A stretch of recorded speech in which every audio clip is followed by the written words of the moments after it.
Hai, jumpa lagi dengan Sodik di sini. Kali ini Sodik akan melanjutkan bab ketiga dari cerita Penguasa Alam Kayangan. Sebelum itu jangan lupa klik like, komen, dan share ke teman atau kerabat kamu, karena itu membantu untuk perkembangan channel Novel Q. Juga subscribe bagi yang belum, dan aktifkan loncengnya, agar kamu bisa mendapatkan notifikasi terbaru dari cerita selanjutnya. Oke, langsung saja ke ceritanya, selamat mendengarkan.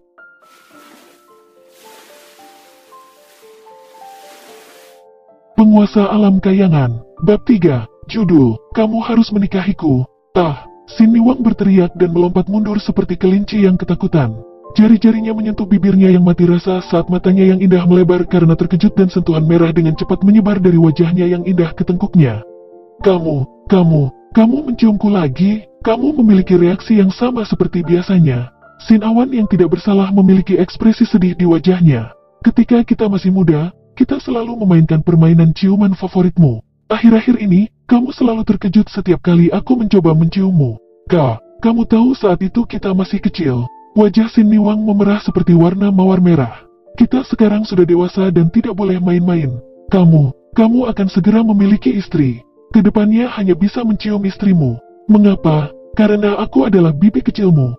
Sin Niwang menginjak kakinya saat dia kehilangan napas. Kemudian, apa yang harus kulakukan jika aku ingin menciummu? Sambil tersenyum nakal, Sin Awan meletakkan tangannya di bawah dagunya. Gadis berusia 15 tahun yang menggemaskan di hadapannya sama sekali tidak memiliki sedikit pun upaya penolakan. Bibi kecil, kalau begitu, kamu harus menikah denganku. Sin Niwang mengangkat hidungnya dalam kemarahan. Hei, kamu adalah bibiku, bagaimana bisa aku menikahimu? Sin Awan berkata dengan suaranya diturunkan dan matanya melebar. Bahkan kamu tahu itu, jika kamu berani mencuri ciuman lagi, aku akan membiarkan istrimu tahu dan membiarkannya mengurusmu. Sin Niwang menatapnya penuh kemenangan, dengan hidungnya di udara. Suara Sin Gimin datang dari luar sekali lagi. Tuan muda, apakah Anda sudah siap? Sudah waktunya pergi untuk mendapatkan pengantin wanita. Ya, saya keluar sekarang. Sin Awan melihat pakaiannya saat ini, dan bersiap untuk pergi. Setelah 2 langkah, Sin Niwang meraih tangannya dan berkata dengan wajah serius. Awan kecil, sebelum pergi, ulangi janji yang kita buat kemarin, kata demi kata, atau aku tidak akan membiarkanmu pergi. Janji kemarin, Sin Awan berpikir untuk sementara dan berkata, baiklah. Setelah menikah dengan Ning Savitri, aku tidak akan melupakan bibi kecil hanya karena aku punya istri. Aku akan menghabiskan waktu dengan bibi yang sama seperti sebelumnya. Aku akan mendengarkan panggilan bibi kecil dan akan segera tiba begitu aku dipanggil seperti sebelumnya. Aku tidak berpikir aku melupakan sepatah kata pun. Hehe, anak yang baik. Sin Niwang tersenyum manis namun tidak melepaskan tangan Sin Awan. Namun, kita akan menambahkan selain hari ini, yang aku lupa katakan kemarin. Meskipun Ning Savitri akan menjadi istrimu, di dalam hatimu dia tidak bisa mengalahkanku. Ulangi sekarang juga, cepatlah. Sin Awan menatap matanya yang indah dan berkata, jika kamu menciumku, aku akan membuat janji itu. Lalu, menikahlah denganku. Sin Awan dikalahkan. Tuan muda, apakah Anda masih belum siap? Tidak boleh melewati waktu pertanda baik. Suara mendesak Sin Gimin terdengar dari luar lagi. Sin Awan meletakkan tangannya di pintu tapi belum membukanya. Dia berbisik, aku tidak dapat membuat janji itu karena di dalam hatiku, kamu sudah menjadi nomor 1 bagiku. Bahkan jika ada 100 Ning Savitri, dia tidak bisa mengejarmu. Kamu tidak tergantikan. Saat suaranya memudar, dia membuka pintu dan pergi. Sin Niwang berdiri diam, membeku di tempat untuk sementara waktu. Senyum terbentuk di bibirnya dan dia melompat-lompat seperti seorang gadis yang telah diberi permen favoritnya. Saat Sin Awan keluar dari ruangan, tim pernikahannya menunggunya. Sin Gimin dengan ramah tersenyum padanya. Tuan muda, tolong naiki kuda ini. Dalam perjalanan, saya akan melindungi Anda dengan semua yang saya miliki. Tapi tentu saja, hari ini adalah hari besar Tuan muda. Saya tidak perlu khawatir karena hanya akan ada hal baik yang menunggu untuk terjadi. Terima kasih, Paman Gimin. Sin Awan tersenyum pada Sin Gimin dan menaiki kudanya. Sebuah suara lembut tiba-tiba datang dari sebelah kirinya. Sepertinya aku datang pada saat yang tepat. Apakah saudara Sin Awan akan mengambil pengantinnya sekarang?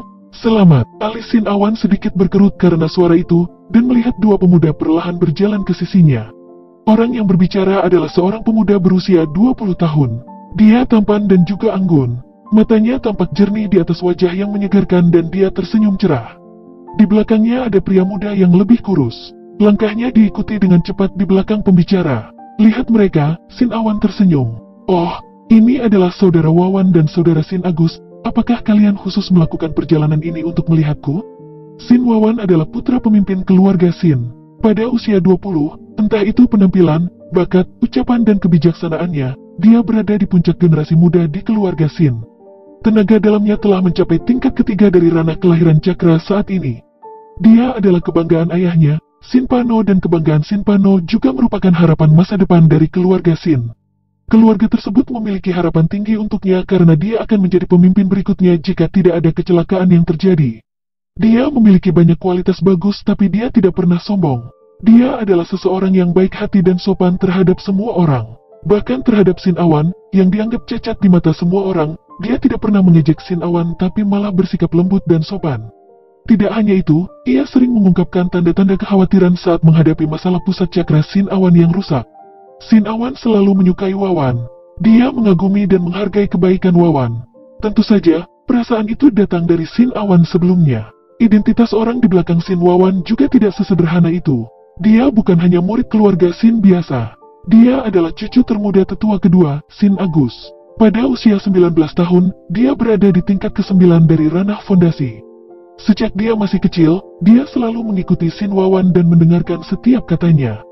Namun, dia sama sekali tidak baik terhadap Sin Awan seperti Sin Wawan. Meskipun mereka berdua adalah cucu tetua, dia tidak pernah peduli pada Sin Awan. Kapanpun Sin Awan mencoba mengobrol, dia akan mengabaikan atau menanggapi dengan hidung terbalik. Sebagai cucu dari tetua keluarga Sin, Sin Awan tidak hanya memiliki tempat tinggalnya sendiri, ia juga memiliki halaman kecil yang terpisah. Selain kakeknya Sin Bejo, bibinya Sin Niwang, dan sahabat karibnya, sangat sedikit orang yang benar-benar datang berkunjung. Pada saat ini, Sin Wawan datang bersama Sin Agus dengan tujuan mengawasinya pergi dalam perjalanan pernikahannya. Hahaha, tentu saja. Sin Wawan mendekati dengan tertawa terbahak-bahak dan berkata, "Orang yang kau nikahi hari ini adalah permata paling terang di kota Klaten. Ini bukan hanya acara besar keluarga Sin kami, tapi acara besar kota Klaten kami. Karena kau memiliki kesempatan untuk menikahi harta ini, saudaramu ini sangat bahagia untukmu.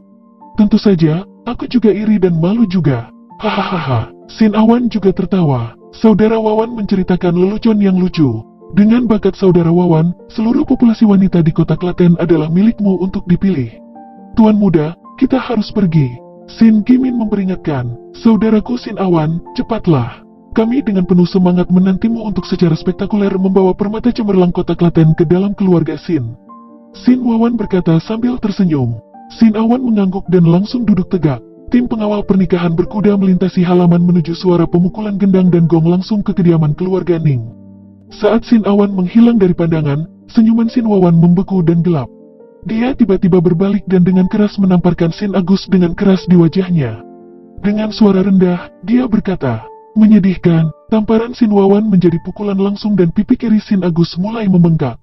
Dia buru-buru bergegas ke kaki Sin Wawan dan dengan takut berbicara, Aku benar-benar menaruh serbuk pembunuh jantung dan pesan yang aku terima menegaskan bahwa dia telah jatuh.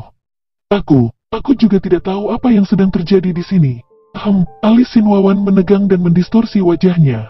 Aku menghabiskan begitu banyak uang untuk mendapatkan racun yang bahkan tidak bisa diobati oleh dokter situ, tapi kau mengacaukan semuanya. Jangan bilang kau ingin aku melihat Ning Savitri menikahi Sin Awan yang tidak berguna itu. Bos, anak itu baru saja pergi. Kita akan memiliki kesempatan di jalan pernikahan. Meskipun kita tidak bisa secara pribadi mengurus ini karena takut terlihat, kita bisa menghasut kekuatan perlawanan dari keluarga Yuan dan lainnya. Ada beberapa pria bangsawan lainnya yang menginginkan Ning Savitri. Hanya mendengar orang berbicara tentang pernikahan Ning Savitri dengan Sin Awan akan membuat gigi mereka gatal. Jika kita mendorong mereka sedikit dan pergi bersama, kita akan bisa. Jika memang sesederhana itu, mengapa aku menghabiskan banyak waktu untuk mendapatkan serbuk pembunuh jantung? Sin Wawan menyela Sin Agus dengan dingin dan melanjutkan. Sin Awan bukan masalah tapi kakeknya berada pada tingkat ke-10 ranah spiritual. Siapa yang berani menyinggung perasaannya? Juga, ayah Ning Savitri sama sekali tidak keberatan dengan pernikahan ini. Siapa yang berani menyinggung keluarga Ning dan Sin Awan secara terbuka?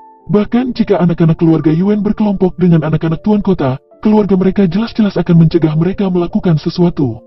Dan bukankah kau melihat bahwa bajingan tua Sin Gimin secara pribadi mengawalnya? Dengan dia di sisinya, bagaimana mungkin ada masalah yang terjadi? Sambil berbicara, Sin Wawan mengepalkan tangannya.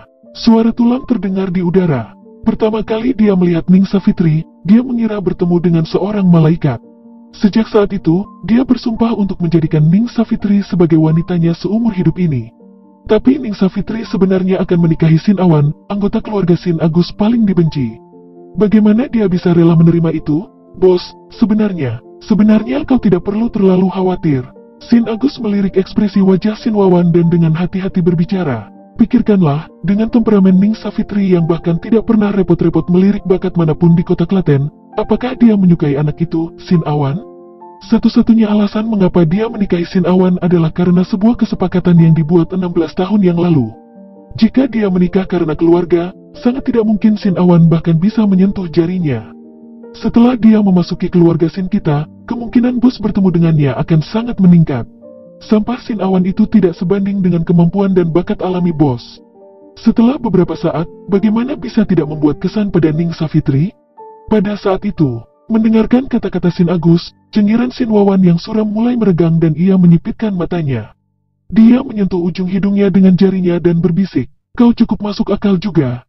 Sepertinya tidak bisa meracuni orang tidak berguna itu sampai mati juga bisa menjadi hal yang baik." Dan cerita pun bersambung.